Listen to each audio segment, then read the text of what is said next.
The Hayley O Show. Every Friday, 10 a.m. to 12 p.m. Only on bulls.co.za. So up next, we've got Ryan Sands, the world's best ultra trail runner, coming up on the show.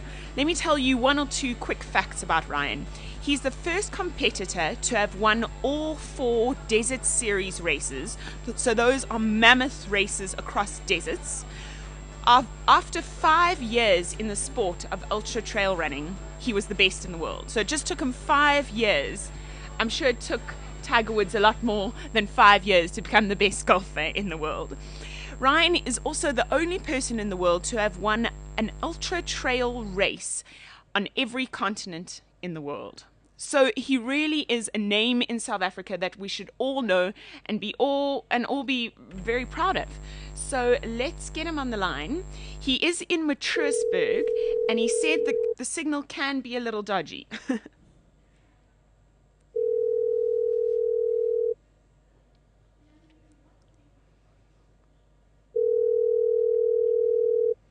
Hello, Ryan speaking. Ryan, Hayley O here from Bulls Visual Radio. How are you? Hey, cool, thanks, and you? Good. Thank you so much for taking some time out of your training to chat to us this morning. Oh, sure, no problem. Great to be chatting. And you in the Matroosburg, is that right? Yeah, no, just doing a bit of training up here, and then also just to get out of Cape Town, and then also there's loads of snow up here at the moment, so just, come up here to run and check out all the snow.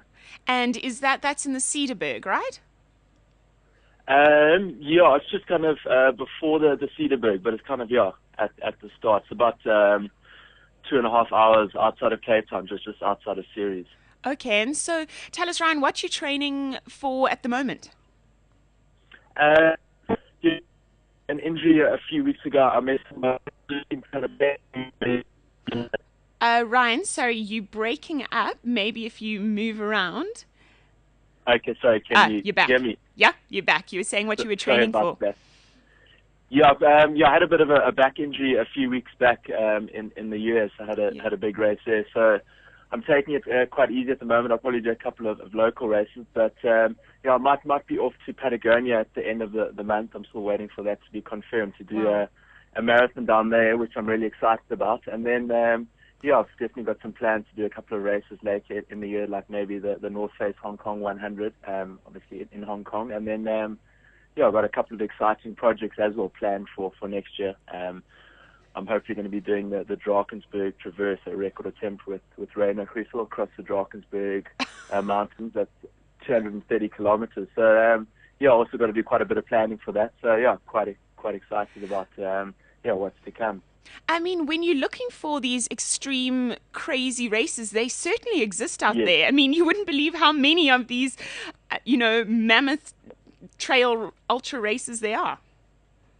Yeah, there are loads out there, and I think trail running's growing so quickly. It's definitely like booming in South Africa and all around the world. I think when was it 6 or 7 years ago when I first started trail running, there were only a handful of trail races in South Africa. Now there's like a handful of trail races every weekend, and the races are getting more and more extreme and more crazy, as you said. And internationally, there's just like so many new races popping up, and it's really awesome way to be able to travel the world and meet new people and kind of race all around the world and see some pretty special places. Sure. And tell me, Ryan, why do you think it's growing so fast? Why do you think it's such a popular sport?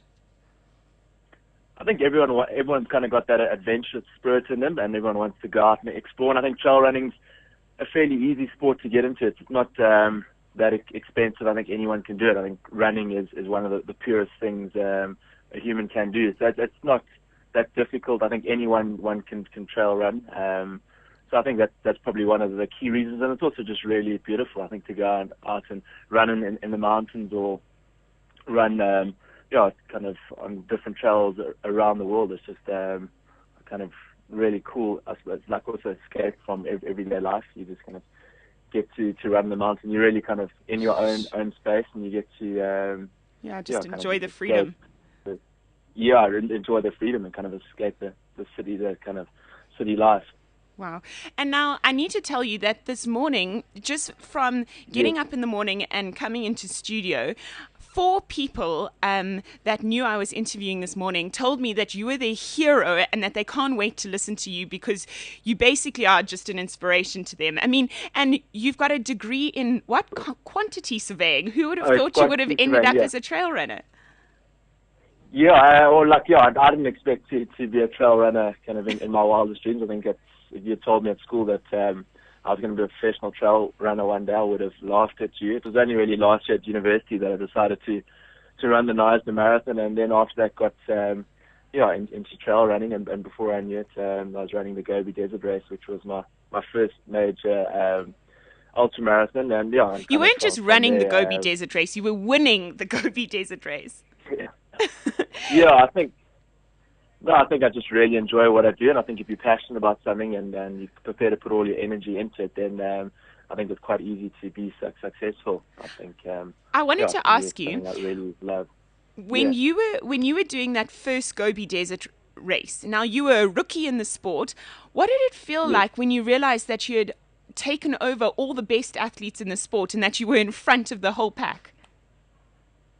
Yeah, it was kind of mind-blowing. I think especially that first stage that I won, I didn't expect to win that in my wildest dreams. So it was quite emotional, I think, just to actually cross the finish line first, just because I completely didn't expect it. And then obviously, quite a lot of the kind of the older guys that had been doing it for a while were kind of saying that I'd got out way too fast from day one.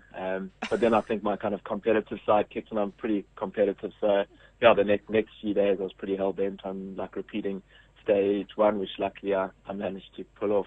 Wow. And tell me, so you said that, if you're really dedicated to something, it's amazing what you can achieve.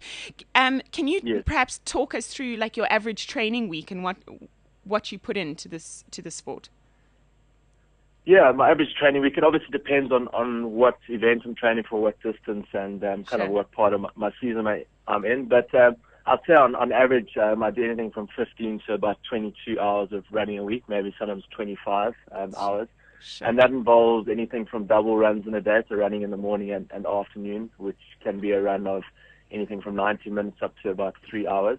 And then I also do at least 1 to 2 long runs a week, which can be anything from 4 to 8 hours, sometimes maybe. That's like a weekly comrades for you, just about.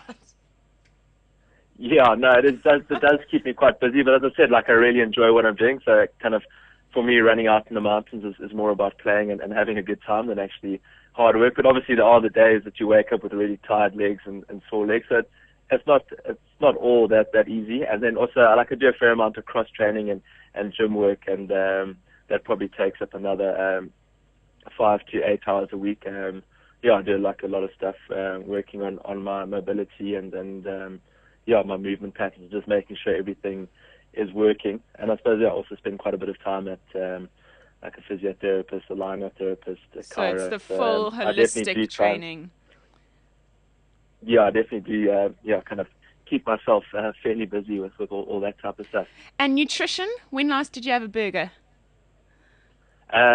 She's probably 2 days ago. No, I'm not that strict with what I eat. I eat a lot of pizza and burgers. Like I try and eat healthily, but I also believe you got to live life and also enjoy it. So I kind of eat what I feel my body wants. I try and stay in touch with my body, but I'm definitely not scared to eat a burger or a pizza. Obviously try and keep it a little bit healthy, but I don't think the burger's too unhealthy.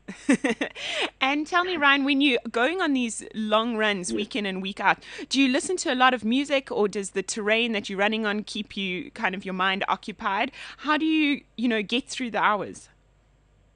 Yeah, I definitely I enjoy listening to music when I run, but it's more like background music. So I have a massive playlist on my iPod, listen to like a bit of everything and just really mix it up. And it's more, as I said, background music, and there are times when I turn it off. But I think that like when you're running on trails, I find time goes so quickly. You kind of go into your own world. It's almost like a form of meditation. Runs, like you suddenly look at my watch and realize I've been running for 4 hours. It feels like half an hour. So it's really different to kind of running on the road, I find, when you kind of constantly looking at the kilometers or down at your watch, like when am I going to be finished. So I think just trail running in general, there's always so much to look out for. You're kind of trying to dodge snakes or jumping over rocks, running down mountains. So there's always like some adventure when you go out trail running in the mountains. And tell me, have you ever considered doing like the Comrades or any road races here or abroad? Yeah, I definitely want to do a Comrades at some stage. I think at the moment, like, I'm really enjoying trail running, and I think that is my focus. So for now, like, I think there's just so many different trail races, and because I'm doing it professionally, like, I can't really take time off to train for Comrades or a road race. I think it's really different training to what I'm doing now. But yeah, growing up in Cape Town, kind of watching Two Oceans Marathon, kind of since I can remember. I definitely want to do that in Comrades one day. So yeah, it's definitely on my bucket list. I think I've got lots of stuff to do on my bucket list. But yeah, I definitely hope to. They can just be little warm-up races for other races that you plan on doing. No, 90 Ks on the road is definitely hard work. I think trail running is a little bit more forgiving on your legs, or it's quite different training. Like, if I run 30 Ks on the road, my legs actually get quite sore from that. So yeah, no, definitely in my bucket list one day. Okay, and now, so you've done races in the Amazon jungle, in the Alps, in China, in deserts. What would you say is your career highlight? Can you pick one? Picking like a specific race, so definitely I think probably winning the Gobi Desert Race, just because it was my first big one. I didn't expect it. It was just such a crazy adventure. And then also probably the Leadville 100 miler in 2011. That was a really tough race for me. It's my first like one day 100 miler, and yeah, I really had to dig deep to get through that. So that's another career highlight. And maybe so sorry, just to go back, the Leadville, that's 100 miles, so that's 160 or odd kilometers in one day. Yes, yeah, that's in one day. And also, it doesn't sound too bad, but the problem is you're running at over 3,000 meters above sea level, and you go up to just under 4,000 meters. So yeah, running up there, it's crazy. It just you kind of feel like you kind of running backwards just because of the crazy altitude. Wow, so that's definitely up there. Yeah, that was extremely difficult. And then probably earlier this year, I won a race in Gran Canaria Islands and in Spain, and that I had like a goal. I wanted to win an ultra on every continent, and by winning that, I achieved that goal. So that was kind of a special race for me as well, just to go out and achieve something I wanted. Ultra trail race on every continent. Yeah, that was so I managed to pull that off, which I was quite chuffed with that. And so, what's next? What are you aiming towards? What's left, should I say? Yeah, there's still a couple of things I want to do. There's definitely like Western States, which I was supposed to run this year, but unfortunately I had an injury, so I'll definitely be going back to that. That's a big 100 miler. It was kind of the original 100 miler. What's that one? Western State. The Western States 100 miler, and that's in America. You start in Squaw Valley and finish in Auburn, so you run across the Sierra Nevada mountains. I did that last year and was second, so I'd love to be able to kind of get one up on the rankings. So that'll definitely be a focus for me next year. And there's also some other like free running projects I'm quite excited about. I've got that Grand Drakensberg Traverse, which I'm with Rainer Crystal next year. Okay, so that's next year.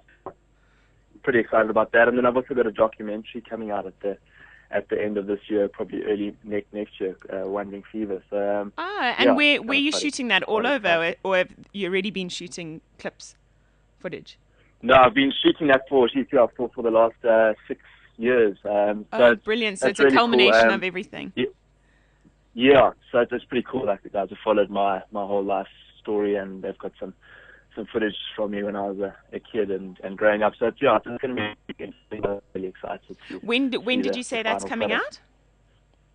It'll be probably, I'd say early next year, depending on what happens with distribution and stuff like that. But I'd say safely. I'd say probably early next year.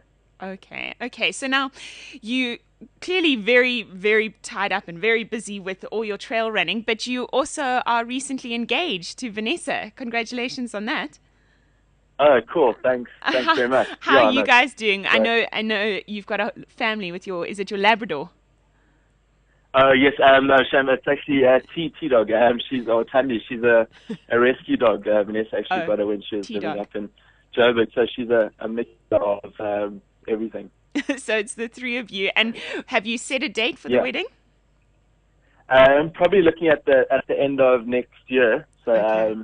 not too soon. Kind of give us a bit of time to plan stuff and make sure kind of we're not too busy. Normally, kind of November, December is normally a bit more quiet for me travel anyway. So Okay, so need a squeeze in just a wedding, you know. Yeah.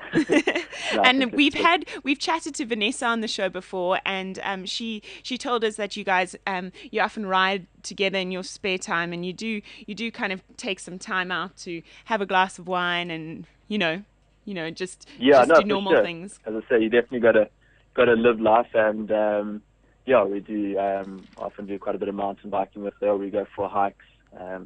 Shans comes on the odd run with me, and so it's about having a good balance in life. So we definitely try and find time and make sure we can fit each other into our lives.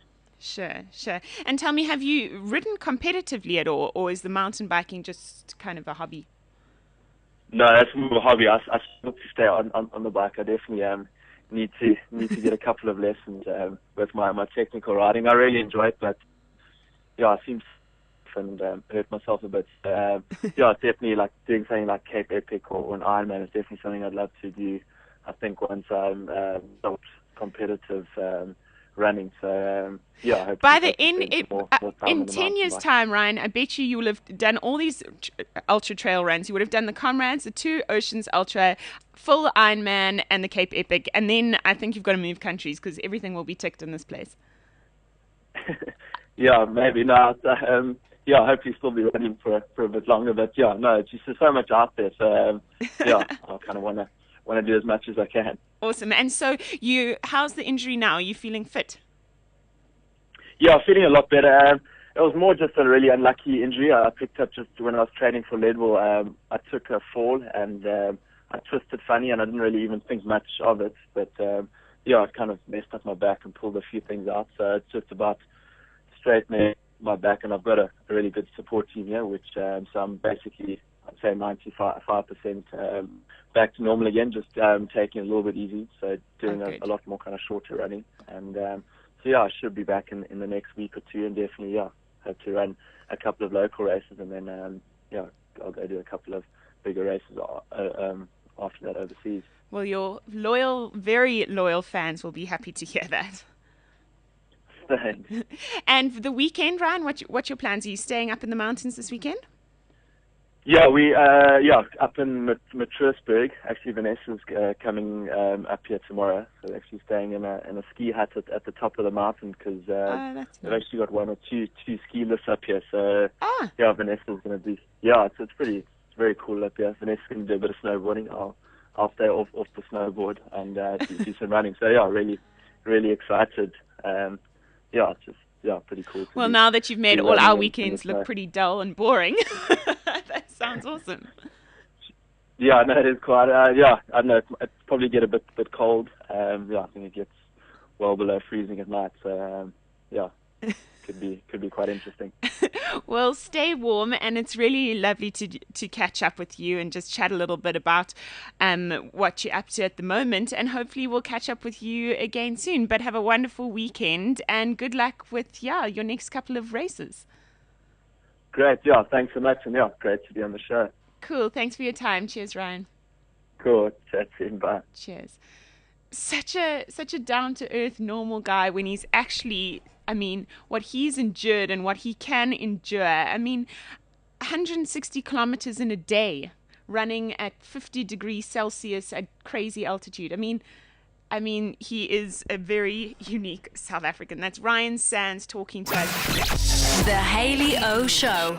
Every Friday, 10 a.m. to 12 p.m. Only on bulls.co.za.